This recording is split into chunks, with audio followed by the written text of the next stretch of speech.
welcome everybody.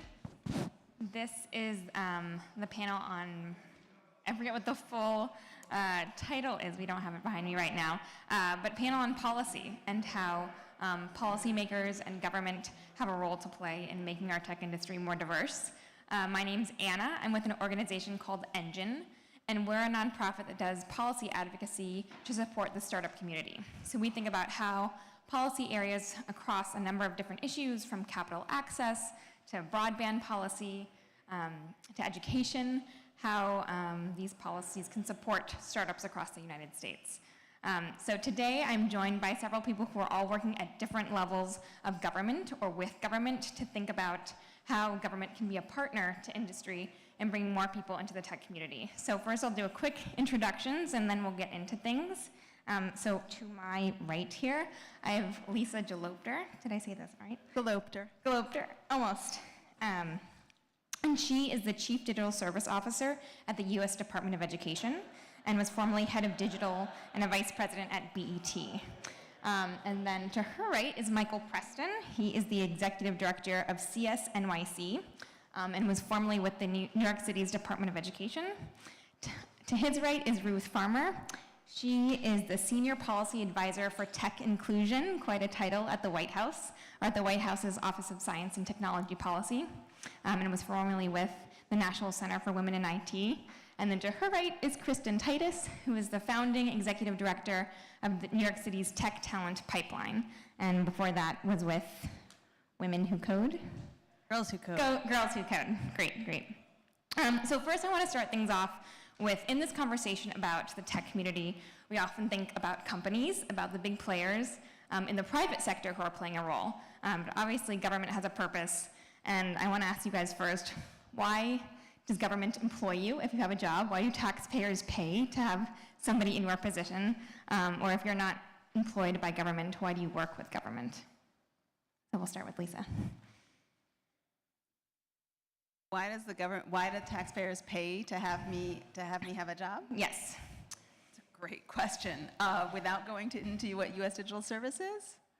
Well, you can say a little bit about your role at the U.S. Digital Service, and then we'll get more into your respective projects. Okay, I will. So quickly. So I'm officially, my title is Chief Digital Service Officer at the Department of Education. I'm actually with a team called the U.S. Digital Service, which is founded out of the White House. And what our mission and our mandate is to use digital technologies to improve the way government serves the American people, and not just kind of at an abstract level, but actually at an individual level. And so the idea would be if we can actually help restore the trust between citizens and government, I think it'll go a long way towards empowering our economy and our country. Does that help? That's great. All right.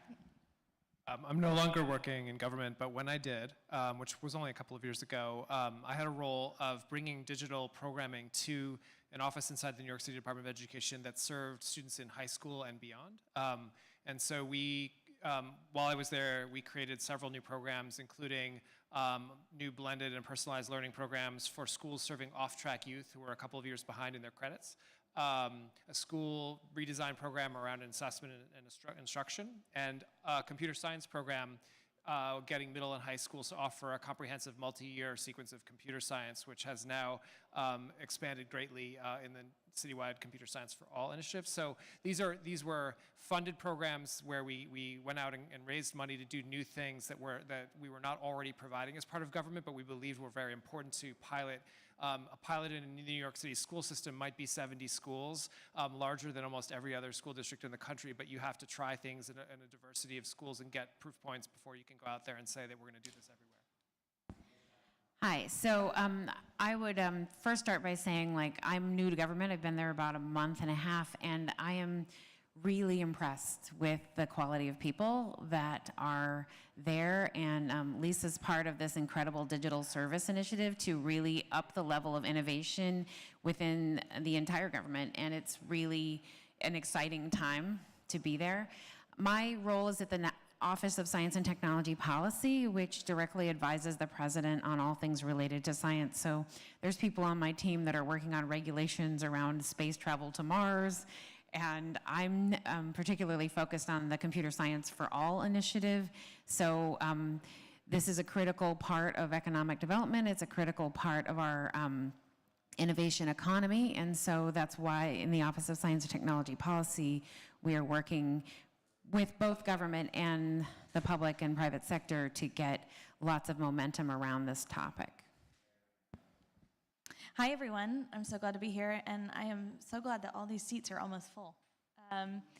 So I work for the mayor here in the great city of New York, and my role is a little different in that I run our tech industry partnership. It is my job to today and every day work with industry leaders around a key set of objectives.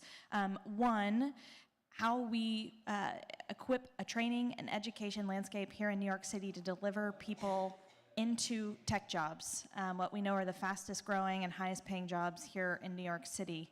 And we know we cannot do that without industry partners working hand in hand to define hiring needs, develop the training and education solutions to meet those needs, and deliver people into jobs. But why it's so important we do this from government is the platform and resources we have at our disposal are completely unparalleled. So here in New York City, for example, we manage a $500 million workforce system. You can imagine how many of those $500 million are right now allocated to tech training. We oversee 1.1 million kids in the Department of Education. Computer Science for All, which is, how long ago did we announce that now? September, almost a year. Almost a year ago now. Think about any other place that you could do something at such scale. It is truly impactful. And 125 academic institutions, really and truly, the government platform is a way in which we can mobilize the right partners to make this happen, but also incentivize with dollars, policy, and a lot of the realignment that's needed to create a functioning ecosystem that delivers people into jobs. Great, thank you all. So let's start by diving in a little bit with the education landscape. I think when you think about what policy can do to increase the number of people in our tech community, it really starts with education. And we have everybody on this panel is involved in education in some way. But I'd love to hear first about what's happening right here in New York City, the country's largest public school district. So Michael, will you tell us a little bit more about what CSNYC has set out to do? And maybe first actually, what policy changes have enabled you to start this work and what successes you've had so far? So CSNYC is a relatively new nonprofit. We were started in 2013 to try and increase the access students had in the New York City public schools to computer science education. Before we got started with our work, fewer than 5% of students had some kind of access. A proof point or a data point that we look at is AP Computer Science, which is a somewhat rigorous and selective high school only exam. And fewer than 1,000 kids took it last year, and the demographics of that were mostly male, mostly white and Asian. And so you can aim to change that number, but really it's the whole pipeline of K-12 that really needs to be changed, that students receive access and exposure much earlier. And so we started, we helped the city create 2 new high schools, started pilot programs within the Department of Education, and brought in excellent programs from nonprofits and universities around the country to get things started. The Department of Education has really believed in this and gradually increased its focus. And then, as Kristen mentioned, last September, the mayor announced a 10-year initiative. We are one of the many private partners supporting this initiative. So it's really a public commitment of time and people and money to make this happen over 10 years. The goal will be to train 5,000 teachers to bring computer science into schools, something that if any of you were here for Minerva Tantaco's keynote this morning, she referenced that in her talk. So the policy changes that help this, we're a little bit ahead of those, actually. The policy changes aren't going to come until I think we have momentum and the evidence to show that this is something that is doable and then requires policy to follow up. So in terms of the teacher landscape, there weren't any computer science teachers. We couldn't go out and hire somebody to staff all these schools. The universities don't produce them yet. So we're retraining currently employed New York City Department of Education teachers across a wide range of certifications and preparations. Those early programs I mentioned have shown that this is something you definitely can do. Some of it is intensive, 100 hours a year of learning outside of their regular work as teachers, but they attack it with a lot of energy and excitement, and it's been a terrific couple of years. So as we move forward, then we're going to need the state to think about the kinds of certifications they need, which are also fairly diverse, because we're talking about a K-12 system. We're talking about pre-college and pre-workforce kinds of programs, people who specialize in computer science teaching, teachers who are just building it into the repertoire of things that they already offer. So there's a lot of exciting work to do there. So teacher credentials are important. And then on the student credit side, there are currently ways to bring computer science in as a technology elective and other things. Some schools focus and actually bring in a multi-year sequence, but there's a lot of ways to build in access and make it integrative and help schools do the things they already want to do. So there's a lot of nuance to what we need the policy to do for that. And Michael, do you have any numbers on how many students are taking or participating in computer science classes right now in New York City? So counting students is very hard in New York. As Kristen mentioned, we have 1.1 million students enrolled across 1,700 schools. CSNYC funded programs last year we estimated were in about 150 schools citywide, and those range from really deep and intensive programs to things that were maybe 20 hours embedded in a math class. And we estimated maybe 12,000 students, which feels really good for a nonprofit with a small team, working for a couple of years. But, city scale is different. So when we launch the first cohort of CS for All schools this September, that'll be an additional 200 and something schools and many more, several hundred teachers and many more thousands of students. The DOE did start implementing a new data tracking system this year, and so very soon we'll actually have a better sense of how many kids are actually getting computer science. Great. One thing to add to that is there's a lot of, or has been historically, quite a lot of confusion in that how schools label classes varies. And so classes are labeled as computer science when in fact they are PowerPoint or keyboarding and things like that. And so getting people over the conflation of using technology for education, such as my child is using an iPad to learn to read, and technology education, actual computer science, those are two different things. So I sometimes will say, yes, your school district is spending $10 million on IT, but that doesn't mean your students are learning computer science any more than spending $10 million on buses means all your students are learning to drive, right? Like, you need to understand that those things are completely different. From the national perspective, computer science for New York City is a big, hairy, audacious goal. Computer science for the entire United States, also a very big goal, and we were actually kind of following their lead and seeing that the New York City took this big step, and that we could put a stake in the ground nationally. There's a few things the national policy people can tweak. One, not even the president can say all schools must teach computer science. The way that our education system works in this country is the states enjoy local control. The states control what they teach in their states. In some states, the local control is controlled down to the level of the high school principal decides what counts towards graduation in that school. So I come from Colorado, where it's down to the individual principal. So a top-down directive doesn't always work. So you have to think about other things you can do, such as carrots, which are often money, or sticks, which are, legislation. So not a bad thing necessarily, but there's things like Title IX and other things that can be used for this. So recently, the Department of Education issued a Dear Colleague letter that really explained all the ways that STEM funding could be and should be used for computer science, and sort of explicitly said, computer science is part of STEM. Any funding that's out there from us for STEM can be used for this. So that was one clarifying thing. There's also some clarification that has been issued around the CTE, which is Career Technical Education.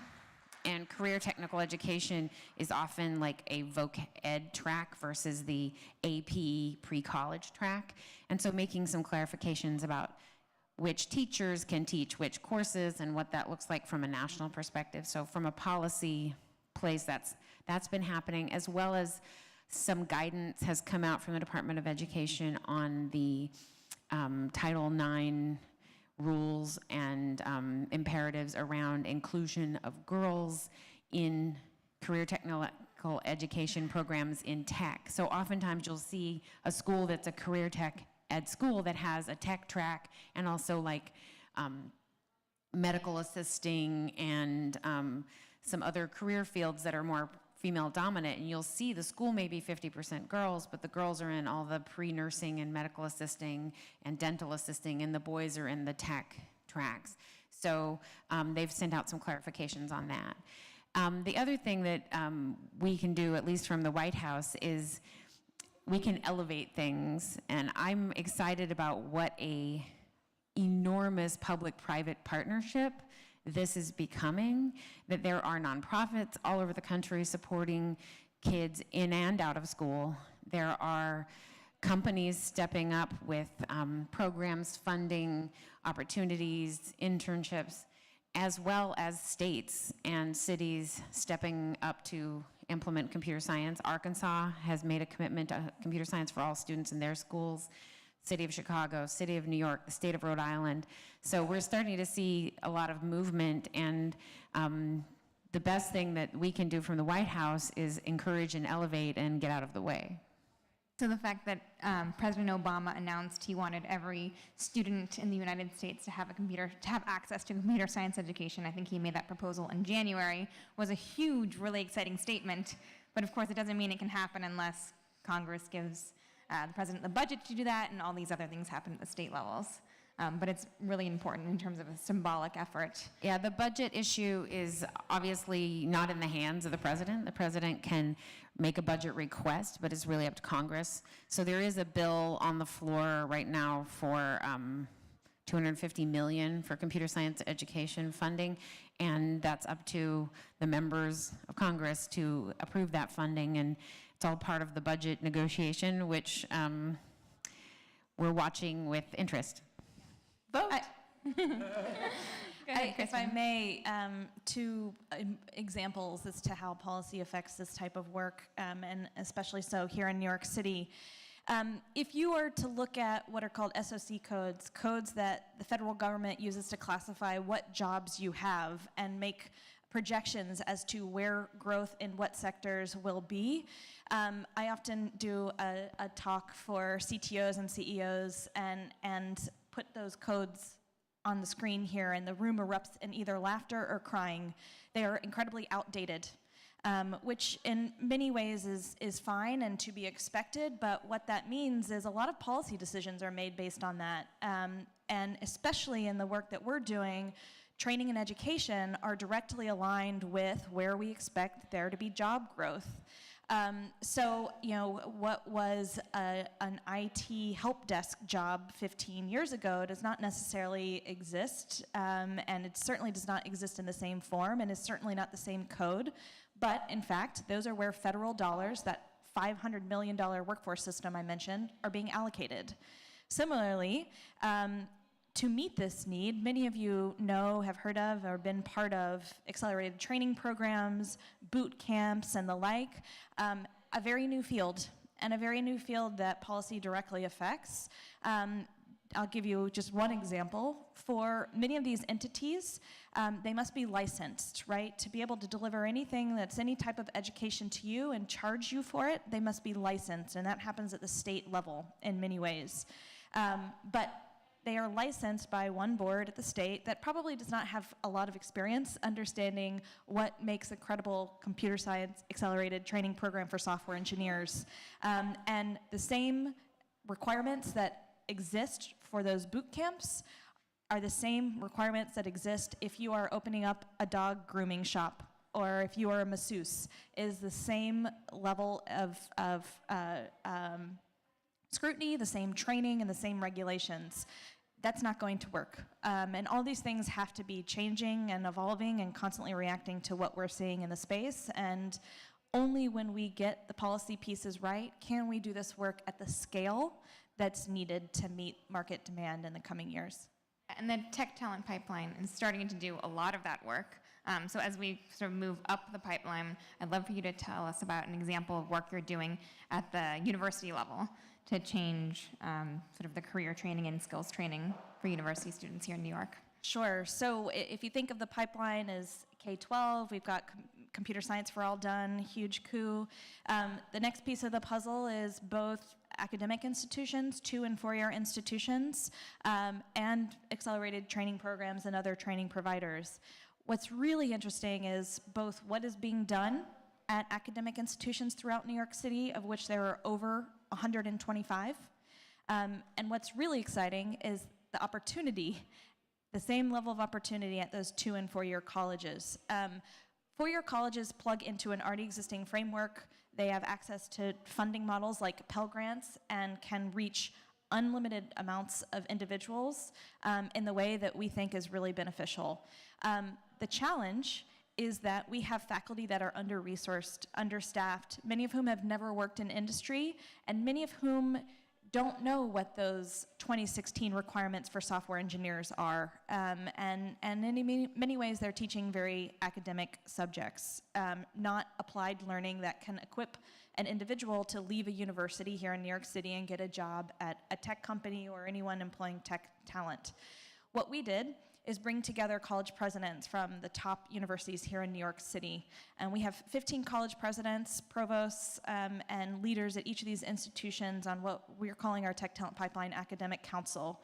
Together, we've set an agenda for New York City to ensure that we are delivering 21st century skills at each of these institutions, that what we're delivering in New York City schools is informed by industry leaders like Google and Facebook, like JP Morgan Chase, some of the largest tech employers in the city, and they are connected in a way that an individual can go through that institution and move into an entry-level job at one of these companies. Just to give you an example of where we are today, most of our partners, our CTOs and CEOs, tell us that even the computer science programs at Columbia and NYU are not delivering the talent that they can hire. So we have a lot of work to do, but as I said at the top of this comment, it's all opportunity. There's huge opportunity. Everyone wants to figure this out, and employers are at the table helping to rewrite curriculum, helping to realign what we're doing, and equip individuals for jobs.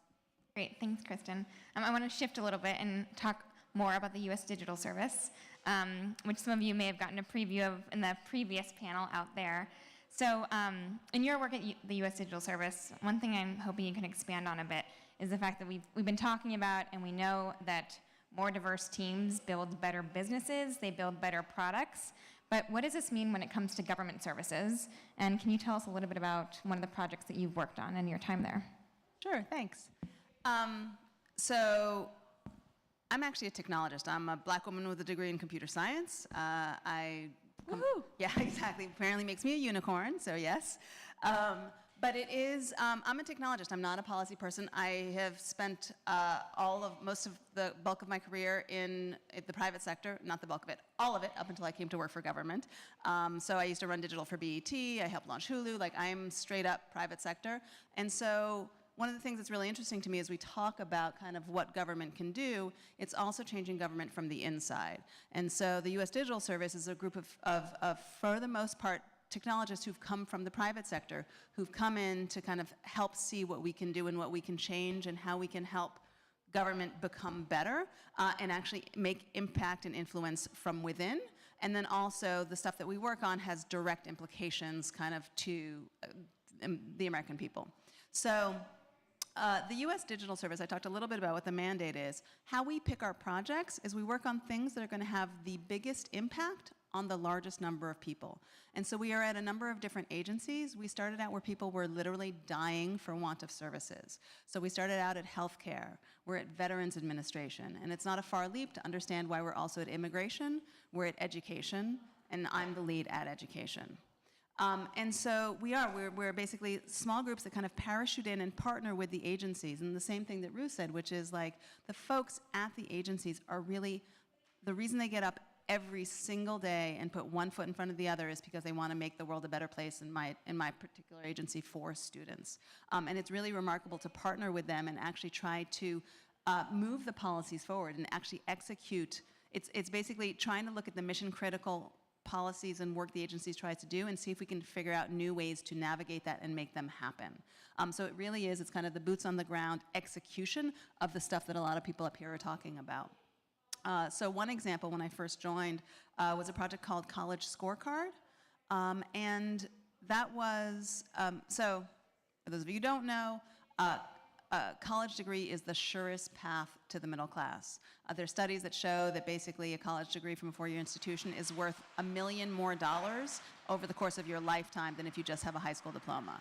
So these are the kinds of data that are really critical, and the president wanted to actually create a way to get the valuable information about what makes for a good school, looking at graduation rates, looking at how much debt you might have to take out to go there, looking at how much a school will actually cost you depending on what your income bracket is, and then also looking at what your earnings might be after school, and getting that into the hands of an audience that doesn't necessarily have a great advising system, so low-income students, first-generation college goers. And so we were charged with trying to figure out how to make that work. We ended up creating a consumer tool called College Scorecard, which basically we went out and we talked to users and to students and parents and guidance counselors to figure out what was needed. We built this consumer tool. It's at collegescorecard.ed.gov. We built it, mobile first. It's completely responsive, and I've heard from a bunch of people it doesn't look anything like a government website, but it gets the job done, right? We really wanted to actually make a simple tool, but I would actually argue that more importantly what we did is we set the data free. We opened up the data. And so in order to actually change the conversation, to change how consumers think about it, it's not just reaching the consumers, but also changing the systemic conversation. So getting out to researchers and policymakers and journalists, as well as actually third-party organizations. So while the Department of Education can't say, this is a good school and this is a bad school, because how do you compare a Howard, a historically bad college and university, to a Harvard? They serve different audiences. Their numbers are going to look different. How do you compare a Berkeley School of Music or a divinity school to an MIT, right? Again, it's not that one is better than the other. They are just different. And so the idea would be to get the information out there in a way where people can make informed choices. So they have the data in their hands. So what we actually did was we built a kind of a data section, a data site, and we actually created an API, application programming interface, for those of you who do not know, as a way to actually let people access the data. And specifically worked with third-party organizations who are in communities, who are very specifically serving a need in a town, in a neighborhood, and could say, this is the right school for you, because they know you specifically. And so I would actually argue that that was kind of one of the better things that we did. And of course, we built the consumer tool on top of the API, which turns out, I have heard, is one of the first times that was done in government, to dog food your own API.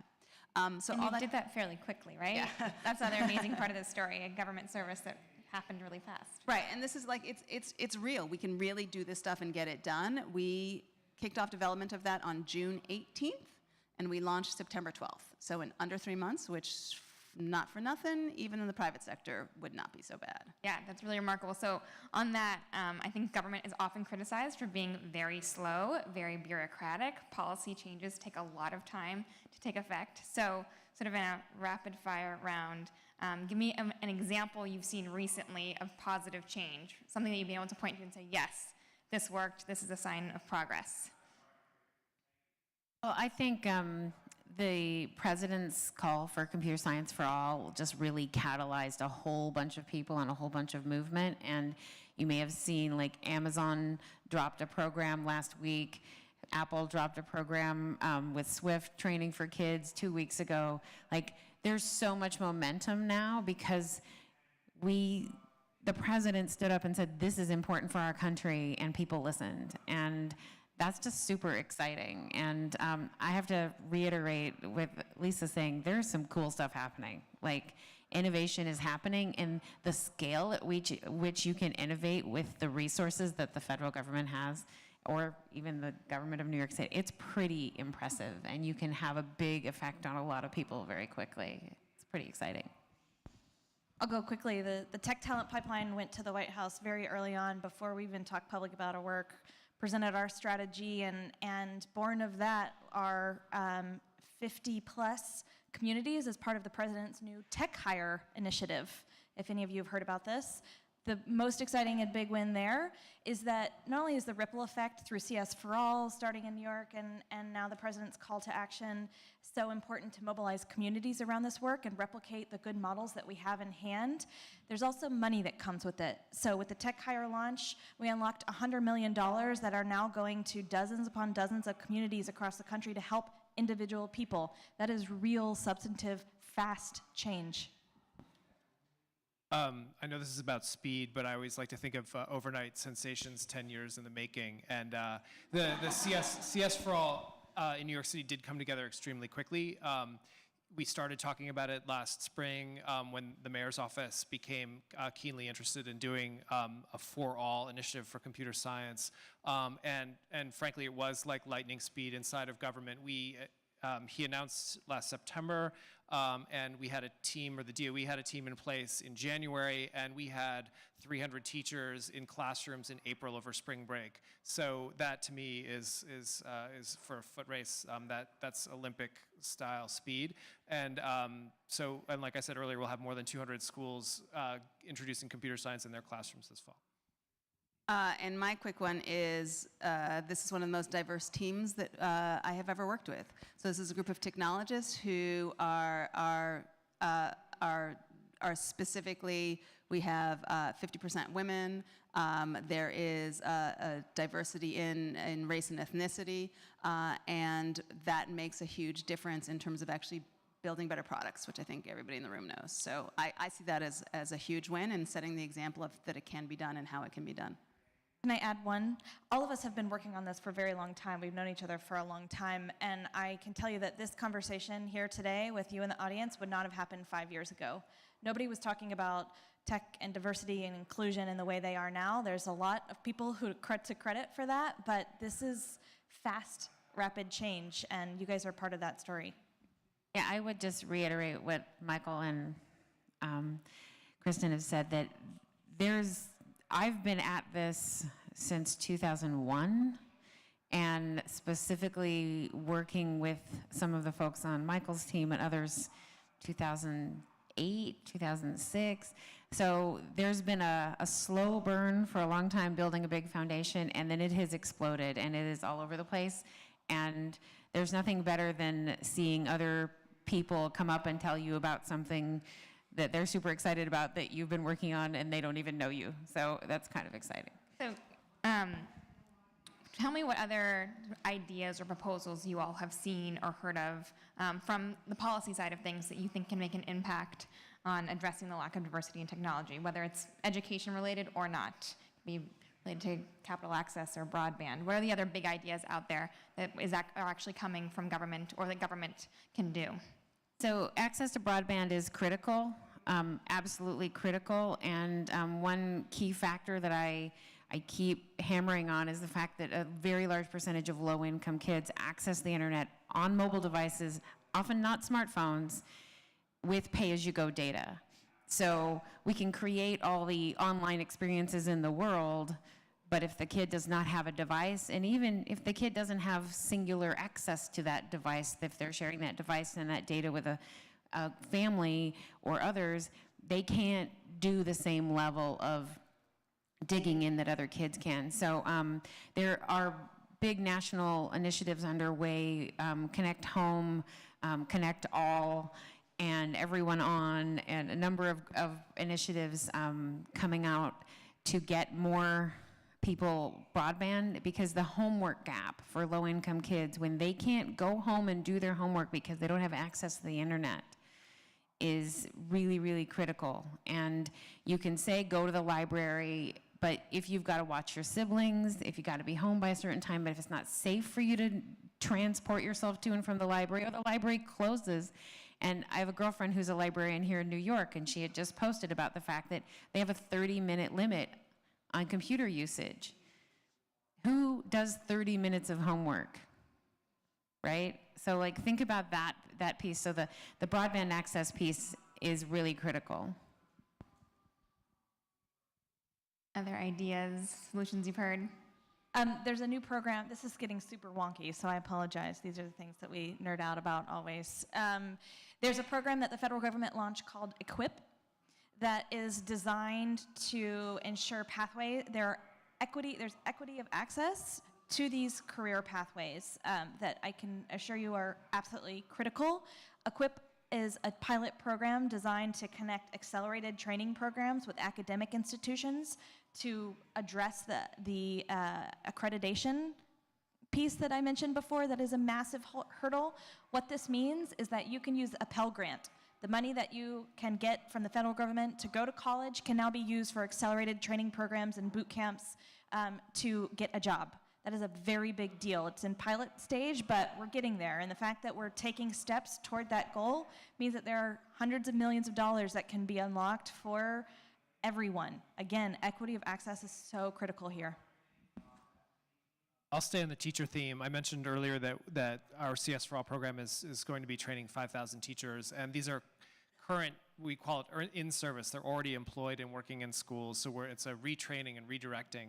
But we, over time, need the universities to start training these teachers, and we're speaking to pretty much all of them in the city, and giving incentives to both the university level to build capacity, hire faculty, get collaborations going between computer science and education departments, as well as for the students themselves, the future teachers, so that they choose computer science or other STEM fields as a career pathway and stay in teaching. A lot of people say to us, oh, if you train all these people in computer science, they're just going to leave and go to the software industry. And that may be true for some percentage, but most of them have decided that teaching is the thing that they really want to do.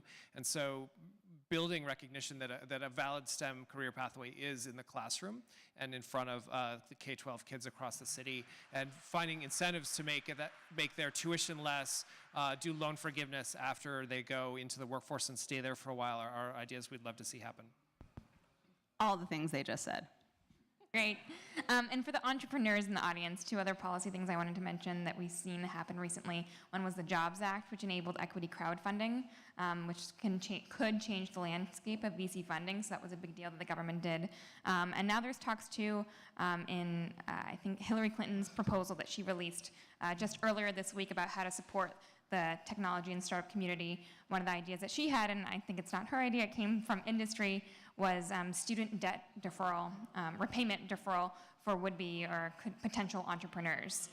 So creating more pathways for entrepreneurs not to have the same sort of economic barriers when it comes to starting a business. So I think there's also a lot of creative ideas out there to help potential entrepreneurs that right now don't have the access to capital or the access to communities with a lot of capital. So there's really exciting stuff happening there too. And two other things, last week at the Global Entrepreneurship Summit, was anybody there out in Silicon Valley? The Kauffman Foundation was there, and they put out a report that said sort of what they thought the biggest policy successes for entrepreneurs were in the past couple of years. They mentioned the Jobs Act, and they also mentioned the Affordable Care Act, because it allows entrepreneurs to start their businesses and move employers and not be tied to a given employer just to have health care. So I know a lot of entrepreneurs I've talked to have mentioned ACA as a big enabler for them too. So there's a lot of stuff sort of even beyond education out there that if you get a little bit creative in talking to policymakers, different ways that policy can advance the innovation ecosystem that we have here and bring more people into it too. So the last question I want to ask you guys, and then we'll get some audience questions, is how should people get involved? I mean, we're talking about elected officials. How should people, if they want to support a given initiative, if they want to support a politician who supports these initiatives, how can people pay attention to that? How can people tell their lawmakers or representatives both in the city of New York or their respective cities and at the federal government that they care about these things? So mine is easy. You should come join U.S. Digital Service. The fact of the matter is that it's been an incredible platform to not just execute change, but also to be able to have a voice and an influence in areas that I never expected to be able to do as a technologist coming in. Recognizing that the way we think, the methodologies we use, the idea of user-centered design or user-centered development can actually translate to user-centered policy and user-centered government, and being able to actually have a voice and partake in those things. So come join the government, come join U.S. Digital Service. a lot of what we've talked about today about CS for All seems like a policy and top-down initiative, but what I think is amazing about the effort is that it's really ground up as well. And there are lots of ways, if you're a technologist or work in a company in any capacity, to actually volunteer or get engaged and show kids what it's like, what the many diverse pathways are outside of school. We just ran our 3rd annual Computer Science Opportunity Fair up at the Armory in Washington Heights. We had 2,000 high school kids currently studying computer science and about 80 or more companies and 20 or 30 universities who came together with recruiting teams and engineers to show off what's going on out there and talk to the kids. And when the kids see people who look like them, who came from New York City, who are doing all kinds of amazing things that you wouldn't associate with what happens in a classroom, that's when their imagination gets sparked and they start seeing themselves in those jobs and making that critical switch from that's not for me to that's for me. That's the kind of thing that I think is we need industry to come and help us do that. So definitely go help them. I mean, there's all these new teachers that are getting trained, and many of them are, K-5 teachers and so on, and they need someone like you that they can ask questions and have coffee with and just get some technical support now and again, so talk to them. But anyone can reach out to their elected officials, whether at the city level, the state level, or the national level, and either thank them for their support of Computer Science for All, or encourage them to support Computer Science for All. That is available to all Americans, and absolutely vote at every opportunity. Vote for money. Vote for money. Vote, vote, vote. I'll echo what's said very quickly, but in the context of our work, we have hundreds upon hundreds of industry professionals rewriting curriculum that can impact thousands. Rewriting curriculum, interviewing candidates, providing feedback as to what's needed on your teams, in your companies, techtalentpipeline.nyc. Tell us about yourself, where you are, and we will be in touch. But the second, and I would argue maybe more important thing, is give yourself a voice and a platform if you haven't already. It is incredibly important to tell your stories and to get in front of as many people as you can. We can help you do that, but as we all say, you can't be what you can't see. We need you here talking about the work that you're doing, and we can empower you to do that if you are not already. We are a community, and we must move toward these goals as one. Thank you all. So we have time for just a couple questions. So if you have a question, raise your hand, stand up, and speak loudly. So, woman in the back there. And I'll repeat your question.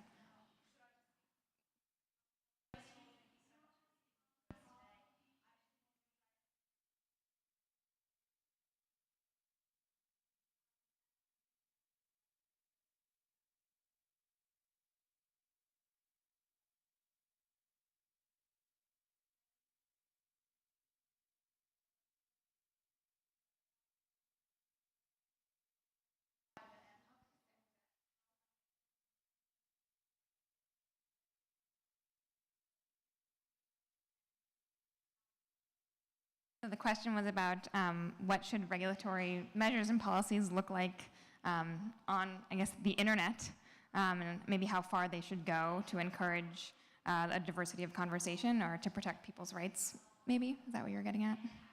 Does anybody care to comment on that? That is an enormous question.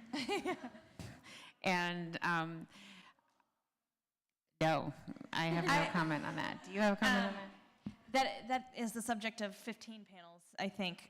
But what I can say is that I think for the first time in many years, we're seeing, one, a real investment on the policy side on the part of federal, state, and local governments to address these questions in a real and tangible way.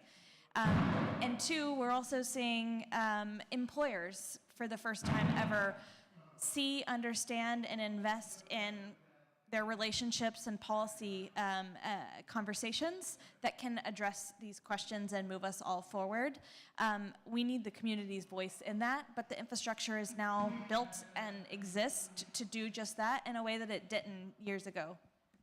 I think companies and the government are actively thinking about sort of what should be the limits Right. of online speech.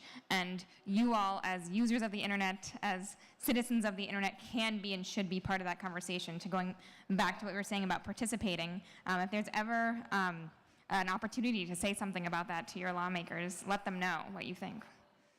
It's an extremely challenging issue to catch up all of our policies with how fast that technology moves. It just moves so quickly, and there's all these areas we just hadn't anticipated could be safe or unsafe, or could be criminal or not criminal, or could be having unanticipated impacts outside of the concise world we thought they were in. Let's do one more question. I know the other group has gone to a break. Sure, in the back there.